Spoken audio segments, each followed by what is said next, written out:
کہ بہت بڑے ایک عالم گزرے ہیں جو ایران سے آئے تھے، علامہ حائری کے نام سے، شاید نام سن رکھا ہو، سید ابوالقاسم حائری، مرحوم سید ابوالقاسم حائری قمی، بہت بڑے ہمارے لاہور کے عالم گزرے ہیں، قوم مقدس سے آئے تھے، ایران آ گئے، پاکستان آ گئے، ابھی ان کی ساری نسل وہیں ہے، پاکستان میں ہے۔ تو ان کے سارے نسل والے کہتے ہیں کہ انتقال سے پہلے سید علی حائری کے پاس علامہ اقبال خود آئے، آنے کے بعد سوال کیا تھا، اگر میں وقت لے رہا ہوں، کہ علامہ اقبال نے علامہ حائری سے کہا کہ بہرحال آئے ایک مجلس میں، کسی صاحب نے کہا علامہ اقبال سے کہ آپ کو پتا نا علامہ اقبال علماء کے بہت سخت مخالف تھے، دین فی سبیل اللہ، دین ملا فی سبیل اللہ، فساد کے ملا جو ہے سوائے فساد کرانے کے، اور مجاہد کی ازاں، ملا کی ازاں اور مجاہد کی ازاں، اور تو بہت سخت، کیونکہ اس زمانے کے آپ کو پتا درباری ملاؤں کا دور تھا، اور جو انہوں نے اپنے ہاں دیکھا تو بہت سب متنفر ہو گئے تھے۔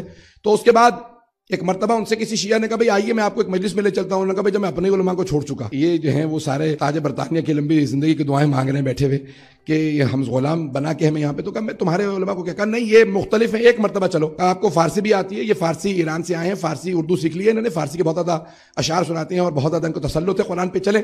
کہا میں پیچھے بیٹھوں گا، ملوں گا نہیں ان سے، کہا ٹھیک ہے۔ انہوں نے فوراً چٹ لکھی، علامہ حائری کو بھیج دی۔ ڈاکٹر اس زمانے میں علامہ اقبال نہیں کہتے تھے، ڈاکٹر محمد اقبال آپ کی مجلس میں آ چکے ہیں، ذرا ان کو مد نظر رکھتے ہوئے مجلس پڑھیے گا۔ تو علامہ حائری نے پوری کی پوری جو مجلس پڑھی، وہ جو مغربی فلسفہ تھا اس کی رد میں پڑھی، 1.5 گھنٹے سے زیادہ لمبی تقریر کی کہ جو مغربی فلسفہ جس میں الحاد، ایتھیسٹ تصور پورا توحید کے خلاف دیا جاتا ہے کہ خدا نہیں ہے، توجہ رکھیے گا، کہ دین کی دشمنی، دین کی مخالفت، انہوں نے پورا جواب دیا 1.5 گھنٹے میں۔ تو علامہ اقبال نے کہا یہ کون ہے؟ کہا کیوں؟ کہ میری ساری زندگی کی محنت 1.5 گھنٹے میں تباہ کر دی، اب سمجھ میں آیا شیعوں کو کھٹمل کیوں کہتے ہیں۔ چلتے رہیے گا۔ تو کہا مجھے ان سے ملواؤ، میں ملنا چاہتا ہوں، چلیے گا میرے ساتھ۔ تو کہا میں ملنا چاہتا ہوں، یہ کون ہے؟ کبھی علامہ حائری آئے، آ کے ملے، اور پھر اس کے بعد بہت زیادہ قریب ہو گئے، پڑھنے لگے، کتابیں پڑھنے لگے، اور کرتے کرتے ایک دن کہا کہ میں آپ کی کتابیں پڑھ رہا تھا، میں نے تصور دیکھا کہ کوئی آپ کے 12ویں امام میں غیبت میں نظر نہیں آتی، یہ کیا کہ کوئی سمجھ میں آنے والی بات نہیں۔ تو علامہ حائری نے کہا پہلے 11 سمجھ لو، 12ویں خود بخود سمجھ میں آ جائیں گے۔ تو انہیں جواب پسند نہیں آیا، اٹھے، کبھی کوئی کتاب ہو تو دے دیجیے گا، پڑھ لوں گا۔ انہوں نے کہا میں نے خود لکھی ہے، یہ پڑھو۔ علامہ اقبال چلے گئے، فارسی میں پڑھا، کچھ عرصے بعد 1.5 مہینے بعد واپس آئے، اور آنے کے بعد کہا کہ آپ کی اس کتاب کو پڑھنے کے بعد میں نے یہ نظم لکھی ہے، کبھی اے حقیقت منتظر نظرا حقیقت مجاز میں، پتہ نہیں لوگ ہے یا نہیں ہے، کہ ہزاروں جبینیں تڑپ رہے۔ بھائی عزیزان گرامی اتنا سب کچھ لکھا علامہ اقبال نے، پھر بھی لوگ کہتے نہیں حنفی تھے، مجھے نہیں معلوم کس سے ان کی وصیتیں لکھوائی گئیں، پتہ نہیں مسلمانوں نے کس کی جھوٹی وصیت لکھی تھی کہ آج تک عادت چھوٹ نہیں رہی۔ چلیے گا خدا راج میرے ساتھ۔ تو ایک مرتبہ کہا علامہ اقبال نے بے انتہا لکھا بہت کچھ، اور خود ایک مرتبہ ان سے سوال بھی کیا گیا تھا بھئی آپ شیعہ ہیں یا سنی ہیں؟ شیعہ کہنے لگے آپ شیعہ ہو گئے، تو انہوں نے جواب میں کہا کہ پوچھتے کیا ہو، مذہب اقبال کیا ہے؟ یہ گنہگار بو ترابی ہے۔ خاندان والوں نے کہا ہم بائیکاٹ کر دیں گے، تو انہوں نے کہا ٹھیک ہے تھوڑا سا عقیدہ بدل کے بھی پیش کر سکتا ہوں، ہے اس کی طبیعت میں تشیع بھی ذرا سا، ہے اس کی طبیعت میں تشیع بھی ذرا سا، تفضیل علی ہم نے سنی اس کی زبانی، تفضیل علی ہم نے سنی اس کی زبانی، کہ میں علی کی افضلیت کا قائل ہوں، صرف صحابہ سے نہیں۔ اگر کبھی کراچی میں کوئی ٹی وی پہ بیٹھ کے پوچھے بتاؤ علی انبیاء سے افضل ہے یا نہیں، کبھی نہ کو شیعوں کا عقیدہ کیا ہے، کو اقبال شاعر مشرق کا۔ حائری کے خاندان والے کہتے ہیں کہ انتقال سے پہلے اپنی وصیت دے گئے تھے کہ علامہ میں آپ کو سونپ کے جا رہا ہوں، میں نے اپنا عقیدہ وہ بنا لیا ہے جو اہل بیت کا عقیدہ تھا، اگر میں مر جاؤں تو آپ ذمہ دار ہیں، روز قیامت جناب سیدہ سے آپ بس اتنا کہہ دیجئے گا کہ میں ان کا ماننے والا تھا، ان کی دفاع کرتا تھا۔ وصیت ان کے بہرحال علامہ حائری کے پاس تھی، اور وہاں پہ کہہ کے گئے تھے کہ میں اہل بیت علیہ السلام کے راستے پہ ہوں، میں 12 کو مانتا ہوں، توجہ رکھیے گا میرے ساتھ۔ تو ان سے کہا بھئی یہ شیعہ کہتے ہیں کہ جناب سیدہ افضل ہے، تو آپ بتائیے کہ جناب مریم افضل ہے یا جناب سیدہ؟ تو علامہ اقبال کے فارسی کے کلام بہت زیادہ، کلیات اقبال فارسی بہت ضخیم ہے، اس میں اسرار خودی آپ نے سن رکھی ہے نا کتاب، اسرار خودی ہے، پھر رموز بے خودی، رموز بے خودی میں انہوں نے جواب دیا، وہاں پہ اس نظم کو چھاپا، سوال ہوا بتائیے کون افضل ہے، سیدہ افضل ہے یا مریم؟ تو انہوں نے کہا ٹھیک ہے میں نظم میں جواب دوں گا، اور انہوں نے جناب سیدہ سے متعلق حضرت فاطمہ الزہرا کی فضیلت بیان کر رہا ہوں نظم میں، اور فرماتے ہیں فارسی کی نظم ہے، ترجمہ میں کروں گا اور ترجمہ ذمہ داری سے ہوگا، حاشیہ میرا ہوگا، حاشیہ سمجھتے ہیں بیچ میں فٹ نوٹس ہوتے ہیں، کامنٹس ہوتی ہیں، ٹرانسلیشن بھی میرا ہوگا، کامنٹری بھی میری ہوگی، بتا دوں گا کہاں پہ ٹرانسلیشن ہے کہاں کامنٹری ہے۔ نظم تو لانی ہے، میں کوشش کروں گا کہ صرف اس میں سے سلیکشن آپ کو سناؤں تو علامہ اقبال نے کہا مریم از یک نسبت عیسیٰ عزیز، از سے نسبت حضرت زہرا عزیز. علامہ اقبال کہتے ہیں مریم کو بس ایک عیسیٰ سے نسبت ہے جس کی وجہ سے ان کا اتنا مقام کا، لیکن سیدہ کو 3 نسبتیں ہیں. از سے نسبت حضرت زہرا عزیز. کون سی 3 نسبتیں علامہ اقبال نے شاعری میں سنائی ہیں؟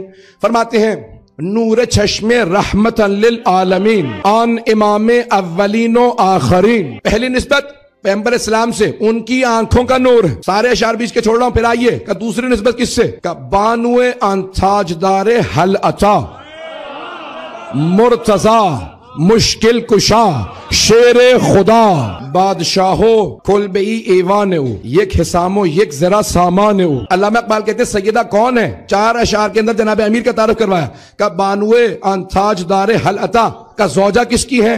جس کے سر پہ حل عطا کا تاج. بھئی سونے جواہرات کے تاج تو سبھی کے سروں پہ آ جاتے ہیں. بڑے بڑے لوگ بیت المال سے درہم و دینار جمع کر لیتے ہیں. یہ حاشیہ میرا تھا. علامہ اقبال کا سن لیجئے، وہ فرماتے ہیں کہا جس کے سر پہ حل عطا کا تاج وہ فاطمہ الزہرا کے شوہر ہیں. کہ وہ کون ہے؟ کہ مرتضی مشکل کشا شیر خدا. کا سارے صحابہ ہیں رضی اللہ، علی ہے مرتضی. یہ میں نے کہہ رہا، علامہ اقبال نے کہا کہ مرتضی مشکل کشا شیر خدا. اقبال کہتے ہیں علی مرتضی بھی ہیں، مشکل کشا بھی ہیں، شیر خدا بھی ہیں. پھر کہتے ہیں بادشاہ ہیں، بادشاہ ہو کل بے ایوان ہو.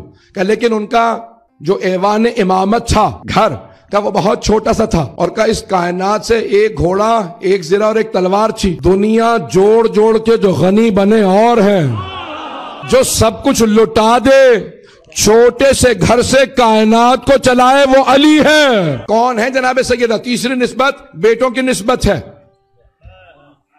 اور کہتے ہیں ماں کن کی ہے؟ میں اسی پہ تمام کر دوں گا، جانتا ہوں میں بہت زیادہ وقت دے رہا ہوں. آخری 2 شعر بہت ضروری ہیں، اس کو سن لیجئے گا. مادر ان مرکز پرکار عشق، مادر ان قافلہ سالار عشق. کا جس جناب مریم ماں ہے جناب عیسیٰ کی، کا جس قافلہ عشق یعنی عشق حقیقی، کا جس قافلہ عشق کے مرکز میں بیچ میں جناب مریم چل رہی ہے، اس کاروان کی سالار فاطمہ ہے. کہ ان کے 2 بیٹے تھے. ان یکی شمع شبستان حرم. کا علامہ اقبال نے امام حسن مجتبی سے متعلق کہا کہ ان یکی شمع شبستان حرم. کہ حرم کی اگر رونق اور نور کو دیکھنا ہو تو حسن کو دیکھ لو. اور عزیزان گرامی، علامہ اقبال نے جو دوسرے مصرے میں کہا ہے وہ بہت عجیب و غریب ہے. وہ کہتے ہیں پشت پازد بر سر تاج و نگین. علامہ اقبال کہتے ہیں کہ علامہ اقبال یہ کون ہے؟ امام حسن مجتبی. صلح نہیں کی تھی، تاج حکومت کو ٹھوکر مار دی تھی. تاج حکومت کو جو ٹھوکر مار کے چلے گئے وہ امام حسن مجتبی تھے. میں جانتا ہوں میں شاید بحث کو خوش کر دیا. امام حسین سے متعلق کہا اور کہا کہ پوری دنیا کے جتنے بھی آزاد لوگ ہیں، واندگر مولائے ابرار جہان، ساری دنیا کے جتنے آزاد فکر مرد ہیں ان کے مولا کا نام حسین ہے. قوت بازو احرار جہان. وقت نہیں ہے عزیزان گرامی. علامہ اقبال کے آخری 2 مصرے سن لیجئے. نظم بہت طولانی ہے، میں دیکھ رہا ہوں کہ شاید بہت تاخیر ہو چکی، مجمع تھک رہا. میں پیش کر رہا ہوں کہ علامہ اقبال کون کہتے ہیں. کیا کہتے ہیں جناب سیدہ سے متعلق؟ کہتے ہیں کہ نوریو ہم آتشی فرمان برش، گم رضایش در رضائے شوہرش. کہا چاہے نوری ہو یعنی فرشتے، چاہے آتشی ہو یعنی جن، کا تمام کے تمام فرشتے جن ان کے حکم کے فرما بردار تھے. میں نے نہیں کہا، اقبال کہہ رہے ہیں. او مسلمانوں، یا شاعر مشرق نہ کہو، یا عقیدے درست کر لو. گم رضایش در رضائے شوہرش. کہ لیکن خود ان کی جتنی مرضات تھیں وہ ان کے شوہر کی مرضی میں گم تھے. کہ سیدہ کہتی تھی کہ اگر خدا کو راضی، پیغمبر نے کہا تھا خدا کو راضی کرنا ہے تو سیدہ کو راضی کرو، یہ راضی ہے تو تم رضی اللہ ہو. علامہ اقبال کہتے ہیں لیکن سیدہ کی مرضی جناب امیر کی مرضی میں تھے. آخر سن لیجئے 2 شعر جس کے لیے میں نے سارے بہت کچھ ہے.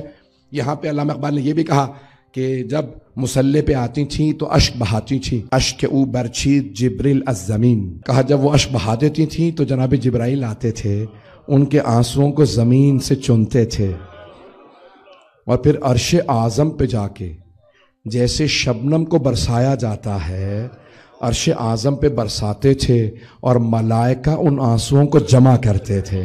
پتہ نہیں لوگ ہیں یا نہیں ہیں.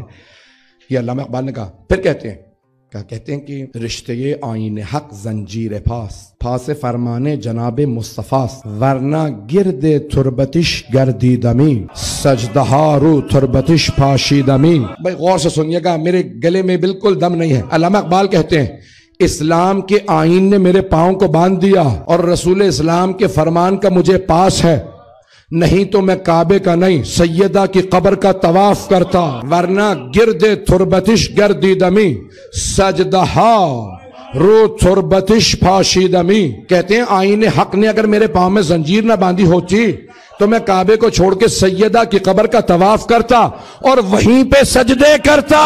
یہ میں نے نہیں کہا ہے، یہ علامہ اقبال نے کہا ہے کہ میں وہاں جا کے سجدے کرتا۔ اگر اللہ نے حج کو وہاں واجب قرار نہ دیا ہوتا، وہاں طواف نہ کرتا، وہاں فضان گرامی یہ ہیں سید۔ میں نے جانتا ہوں میں نے وقت بہت لیا ہے،